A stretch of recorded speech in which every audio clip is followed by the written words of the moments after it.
Welcome back to another reading and correcting with me, Kindar, the Tiger Writes, and Ty, the Tiger Supervisor. These are where I read a chapter from one of my stories and correct it as I go. If you want to listen to these live, it's every Tuesday morning, 8 a.m. Eastern Time on Twitch. And if you're looking to support me, that is on my Patreon. Today, we are doing chapter 11 of A Series of Death. Investigating death that occurred outside his territory without breaking any laws was proving difficult. Marlot's position as a registered investigator gave him access to every system where the information could be stored, but the fact they belonged to a different RI meant his ID wouldn't unlock the information pertaining to those deaths. If not for wanting to show Trembor he could do this by the book, he'd break the information locks and encryption on those files. He'd even get into the investigator's computer for anything that might not have been filed with the RB yet. What he'd been able to work out after 4 days of scraping every and all publicly available database in between calls and research on the bodies in his freezer was that they were predators: 2 wolves, a coyote, a jaguar, a cougar, a badger, a tiger, a bear, and a leopard.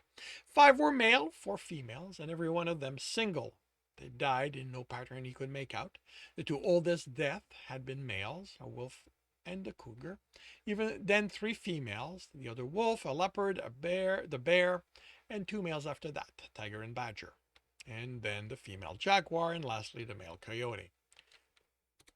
The schedule had accelerated, the first 2 coming a month apart, with the third 3 weeks later, as were the next 2. Then there had been a month gap between the 5th and the 6th kill. Then 2 weeks later, the 7th happened. A few days after that, the 8th. And a few weeks later, the 9th. Maybe it was just that the hunter was in a position where more were available now? Did it mean anything?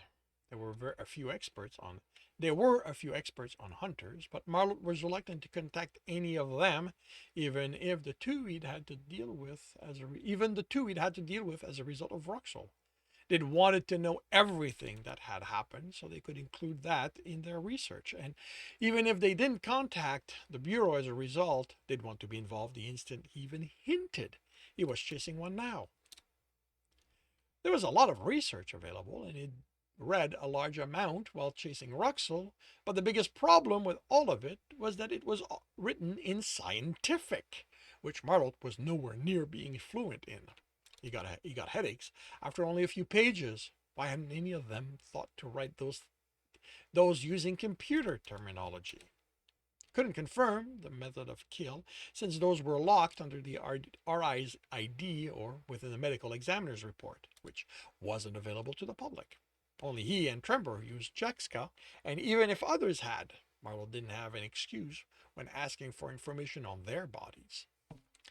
They'd all died inside their home, which ensured no interruptions, and that they wouldn't be discovered quickly.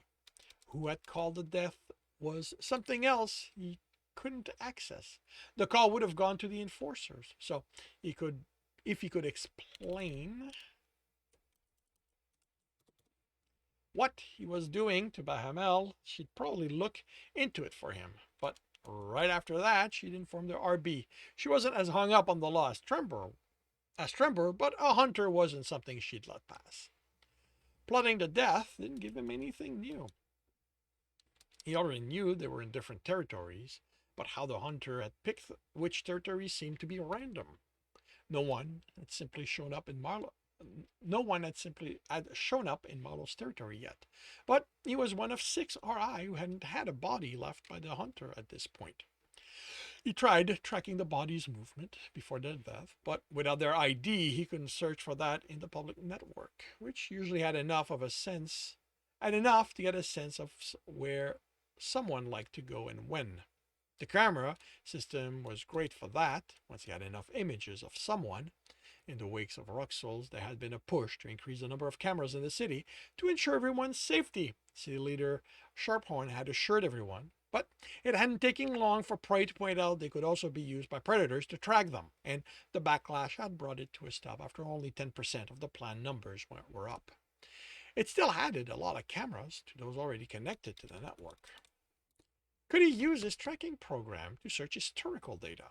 It already did some of that for productivity history, but how much work would it take to get it to look at historical movement?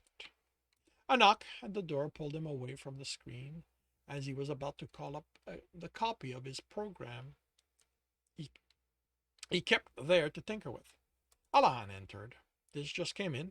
She handed him an envelope with the Revenue Bureau logo in the top right corner. He barely kept himself from snatching it out of her hand and felt the card contained in it before calmly opening the envelope. The card fell on the desk, the picture in the right corner showing a wolverine glaring at him. Radima Vicious was her name. He tracked her address to another RI's territory, Germal Point. He vaguely remembered the name, a Servid who'd managed to stay alive all these years. He'd come over to the Bureau from the Protectors, if he remembered an overheard conversation during the Roxwell case, right? Wait, what the hell did I do?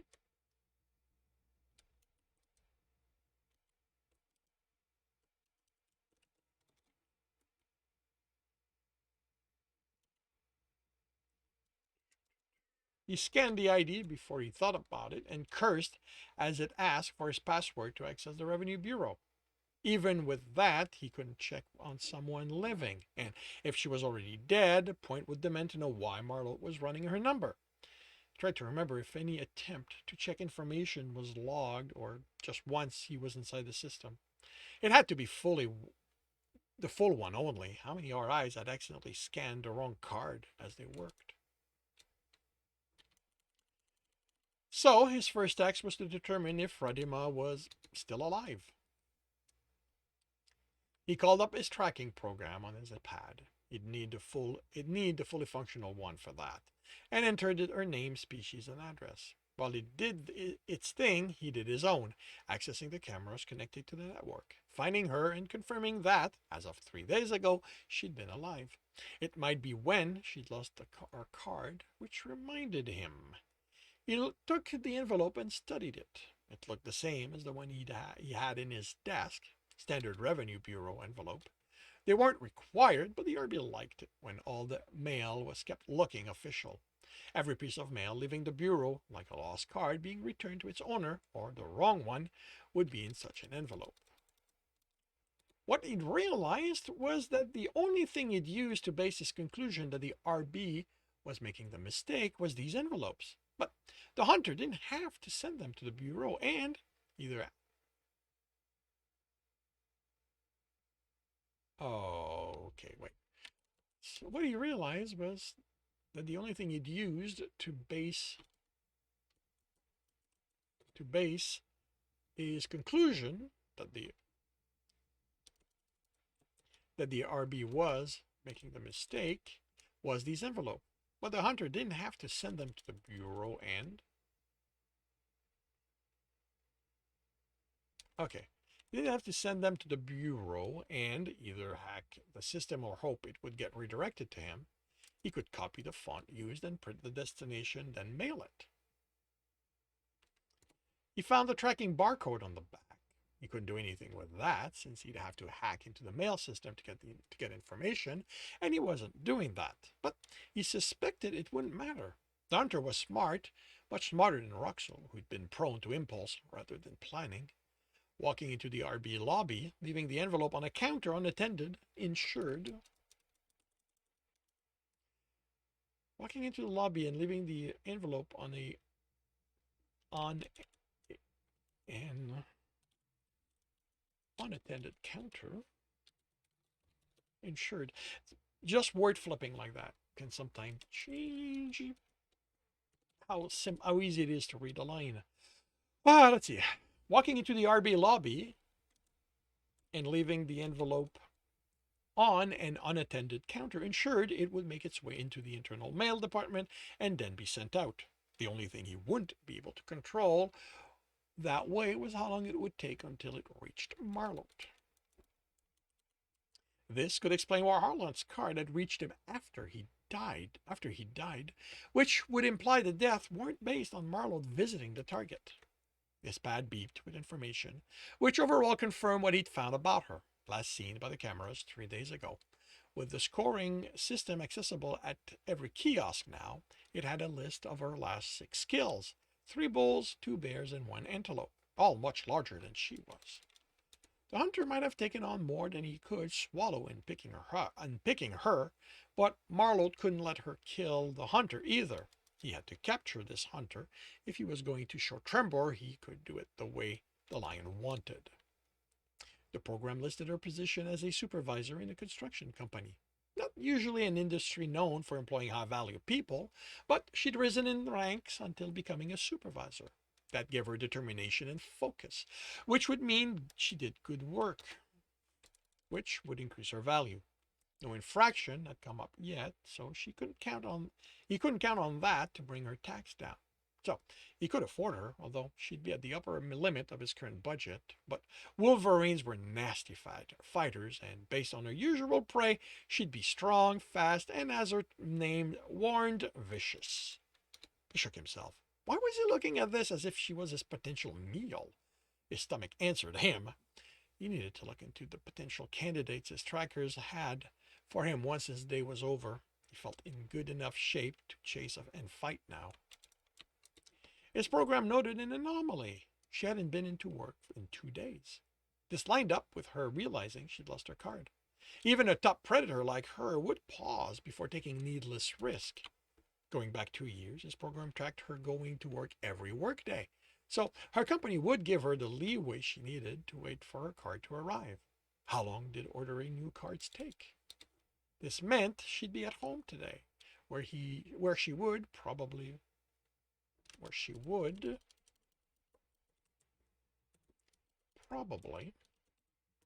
be alone, based on the violent argument between her and another Wolverine that had been caught on camera. His stalking program tagged him as someone to be concerned about, offering multiple other feeds of the two of them together. The program wasn't smart enough to understand what the fight meant, or that it had happened a few weeks ago, with every other recording predating it. Only that this Verk roughhide was in her life and qualified as someone who could intervene should Marlowe hunt her. The breakup placed Radima exactly where the hunter wanted her. He grabbed his pad and jacket and headed out. I'm going to run a lead, he told the lion. Don't know when I'll be back, so just lock up when you leave. I'll leave any messages in the buffer, she replied. It's good to see you back to your old self, sir. He paused. Was he? He smiled. It did feel that way. It's good to be back. With a clear goal, with known variables and expected outcome, he did feel better. Once he had the hunter, Trembor would have no choice but see Marlowe deserved a second chance. And that concludes Chapter 11 of A Series of Death. If you are enjoying this, please leave a like. If you want to know when the next one will be up, subscribe and hit the bell. If you want to read the book, as well as the others in the series, they are available at all major e-retailer. If you're looking for a different way to support me, that is on my Patreon, where you can also get access to just about everything I've written. And if you're looking for a different way to support, if you're looking to listen to these live, it's every Tuesday morning, 8 a.m. Eastern Time on Twitch. The links are in the notes, and with that, I shall wish you a good day.